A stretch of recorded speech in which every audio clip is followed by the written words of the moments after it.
It was what Dad said every year.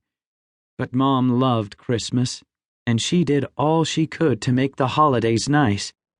Every fall she peeled tomatoes for a cannery in town, and her tomato money, as she called it, went toward presents and decorations. Dad did like to have a Christmas tree, and he always came up with a couple of dollars to buy one, but he didn't bother with the shopping and wrapping and all the rest. Dennis had eaten his pie and was carrying his plates to the sink when he heard the news headlines come on. He stopped to listen. Almost everything was war news these days, but today the announcer read a brief Thanksgiving greeting from President Roosevelt, who had been re-elected earlier that month for his 4th term. The news from the Philippines was that General MacArthur's troops were steadily advancing, taking back control of Leyte Island. But the next item was the one Dennis had been waiting to hear. Fighting remains at a standstill in the Netherlands. The heavy losses that Americans sustained in the initial battle have slowed, but another thrust toward the Rhine could come at any time.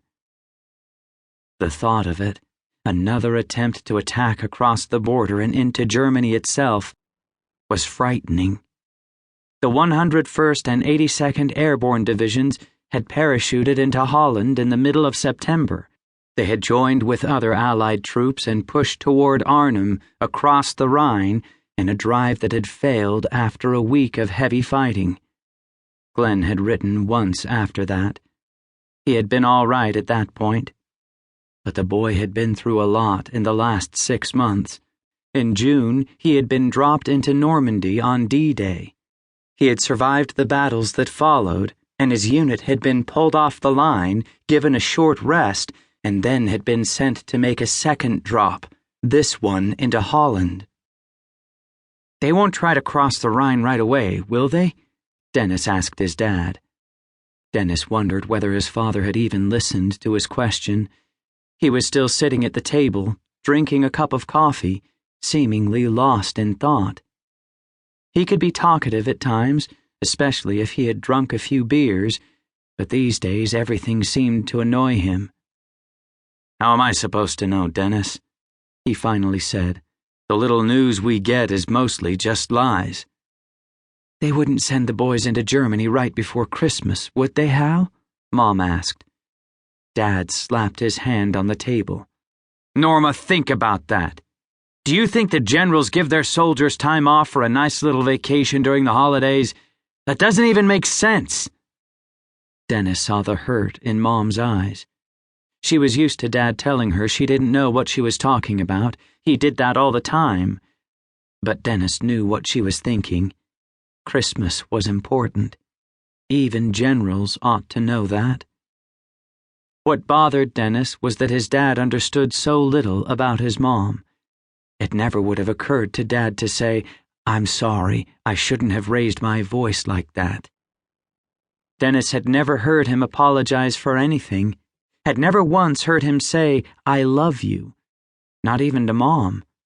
Certainly not to Dennis. "All I meant was—" Dad stood up abruptly, pushing his chair back with a loud scrape. "I know what you mean.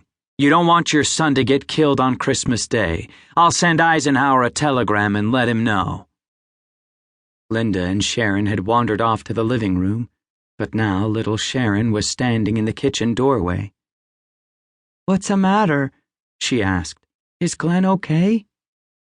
The room fell silent, except for the sound of the radio. Singing star Dick Hames was crooning "O Little Town of Bethlehem." "Honey, he's fine," Mom said. "It's nothing like that." But Sharon's eyes were full of the confusion that Dennis had seen so often these last few months. Glenn was mostly a photograph to her. He sat on an end table in the living room. All Sharon knew was that he was her brother and that he was in the war, whatever that meant to her.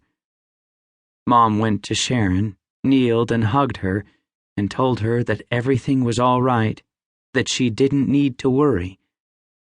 Dennis could hear the song, "Where meek souls will receive him, still the dear Christ enters in." Dennis thought Dad needed to